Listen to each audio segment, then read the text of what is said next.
પોરબંદરમાં ભારતીય પ્રજ્ઞાચક્ષુ ગુરુકુળ ખાતે પ્રજ્ઞાચક્ષુઓ અને દિવ્યાંગો સાથે ધૂળેટી ઉત્સવની ઉજવણી કરવામાં આવી હતી. હોળીનો તહેવાર બધા માટે હોય છે, પરંતુ જેમના જીવનમાં રંગ શું છે એ જ ખબર નથી તેવા પ્રજ્ઞાચક્ષુઓના જીવનમાં રંગ પૂરવા કિશન રાઠોડ અને તેની ટીમ દ્વારા છેલ્લા કેટલાય વર્ષોથી પ્રયાસ કરવામાં આવે છે. આ વર્ષે સમદ્રષ્ટિ સમતા વિકાસ એવં અનુસંધાન મંડળના વિકલાંગો પણ આ કાર્યક્રમમાં જોડાયા હતા.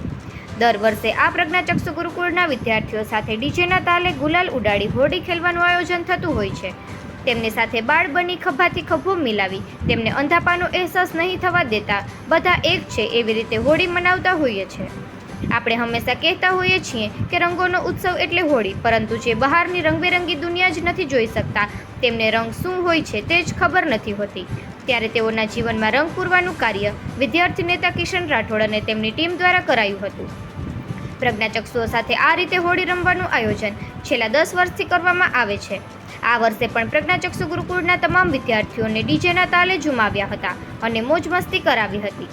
સાથોસાથ નાસ્તો કરાવી તેમને આનંદ કરાવ્યો હતો.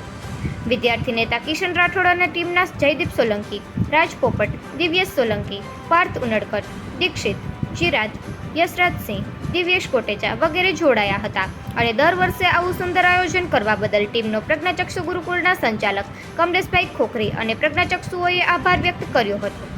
મહેમાનોમાં ગુરુકુળના ટ્રસ્ટી પોરસભાઈ વાડિયા, ઘનશ્યામભાઈ મહેતા, દિવ્યાંગ શાખાના પ્રમુખ ડૉક્ટર પુષ્પાબેન, ખારવા સમાજના આગેવાન વિરેન્દ્રભાઈ શિયાળ, મહિલા આગેવાન હંસાબેન, ભારતીબેન, ઈલાબેન સહિત બહેનો, ભાજપ યુવા આગેવાન ધર્મેશભાઈ પરમાર સહિત મહેમાનો ઉપસ્થિત રહી બાળકોને તિલક લગાવી હોળીની શુભકામનાઓ પાઠવી હતી.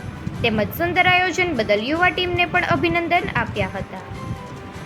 નિપુલ પોપટ, પોરબંદર ટાઈમ્સ.